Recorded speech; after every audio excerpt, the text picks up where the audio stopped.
He was born into unimaginable wealth, gifted billions, and surrounded by global celebrities. But behind Prince Azim of Brunei's glittering life was a silent war between royal duty and personal identity, luxury and loneliness. Outed during a brutal Sharia crackdown, quietly battling bipolar disorder and a deadly illness, he died at just 38, leaving behind a $5 billion legacy, a trail of opulence, and a haunting story of a prince who couldn't escape the palace walls. Born on July 29, 1982, in Bandar Seri Begawan, Prince Abdul Azim entered the world as the second son of Sultan Hassanal Bolkiah of Brunei, one of the world's wealthiest monarchs. His mother, Pengiran Istri Hajjah Mariam, worked as a flight attendant before becoming the Sultan's second wife. From birth, Azim was positioned fourth in line to the throne of a nation where wealth flowed as freely as oil from the ground. Prince Azim's childhood evolved against a backdrop of unimaginable luxury. While most children received plastic toys, young Azim received a gold Game Boy studded with diamonds, though reportedly he found it too heavy and requested a regular plastic version instead.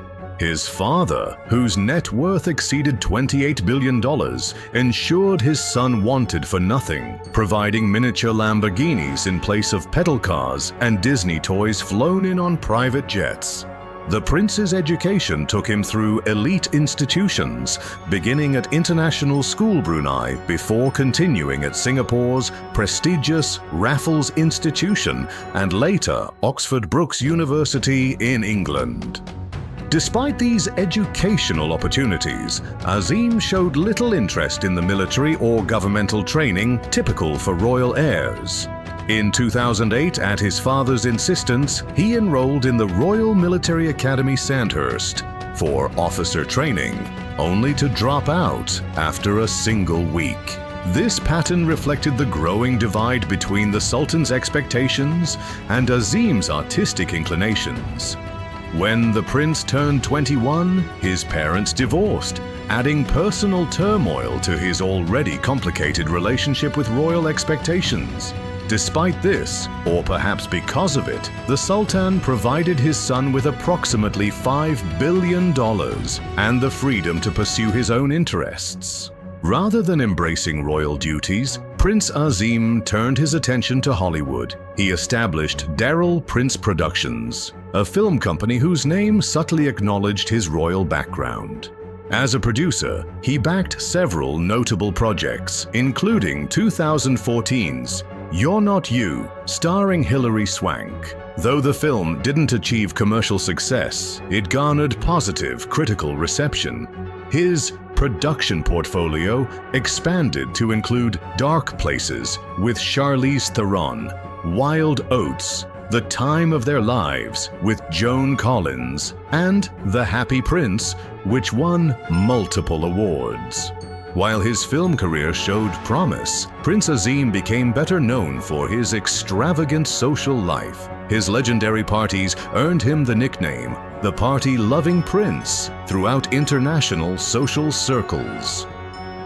For his 25th birthday celebration, each guest received a gift bag valued at $25,000. Containing vouchers for Kenyan safaris, the latest mobile phones, original oil paintings, and dental makeovers. At another event at the Dorchester, a luxury hotel owned by his father, he filled a room with approximately 6,000 white roses at a cost of nearly $90,000.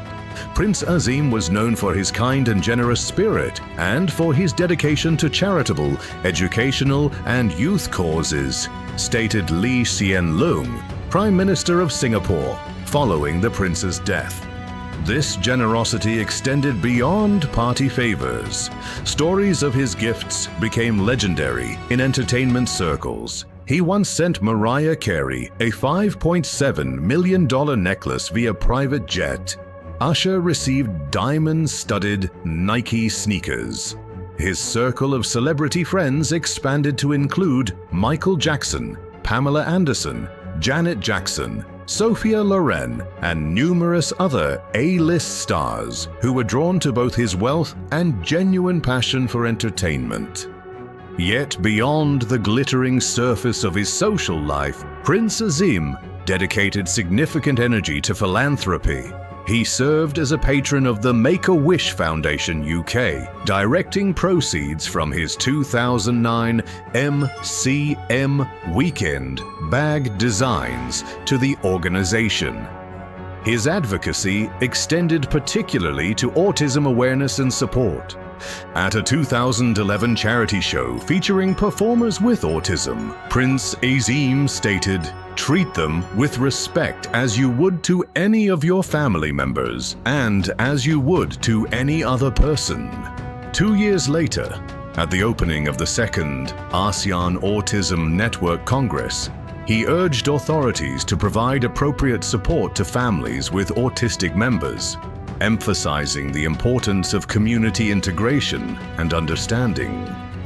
In 2019, Prince Azim faced a personal challenge when blogger Perez Hilton publicly outed him as gay. This occurred during a particularly sensitive period, as the Sultan of Brunei had recently implemented Sharia law, which included potential death penalties for homosexuality. This created a profound conflict between Azim's personal identity and his royal heritage.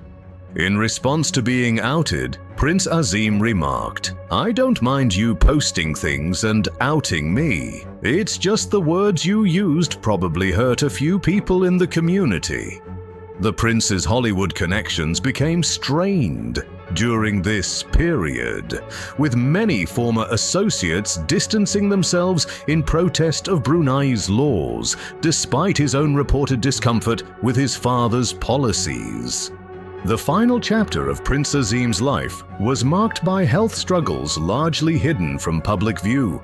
In early 2020, he was diagnosed with severe systemic vasculitis, an autoimmune disease causing inflammation of blood vessels that can lead to organ failure. His younger brother, Prince Mateen, later revealed that Azim simultaneously battled bipolar disorder, which made the fight harder.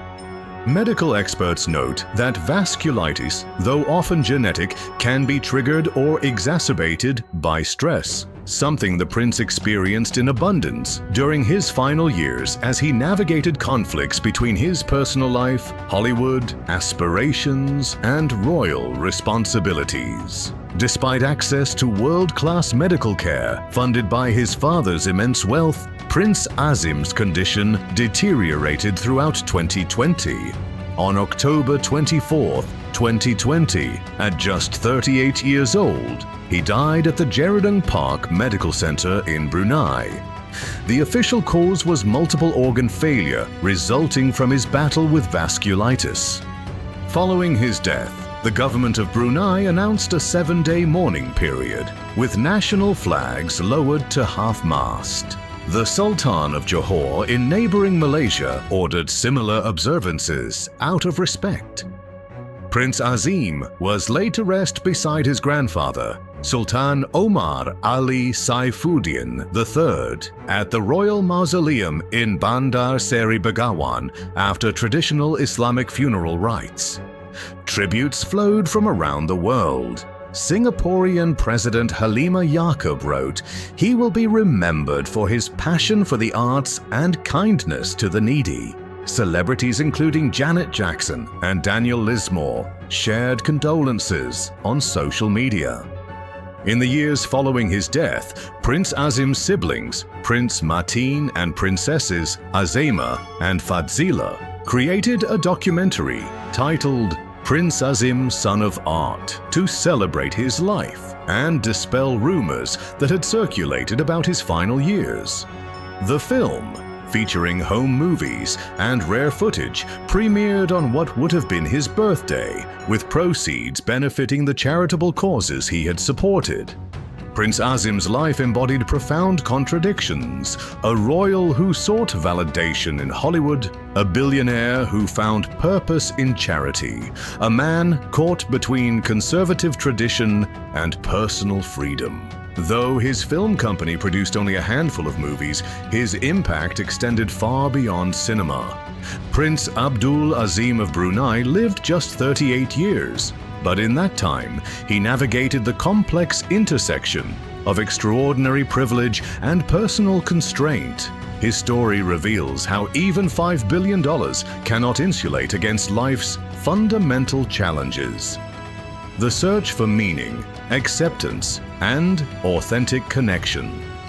For all his extravagance, perhaps Prince Azim's most enduring legacy lies not in the parties or the celebrity connections, but in his philanthropic work and his quiet struggle to forge an identity beyond the gilded constraints of royal succession.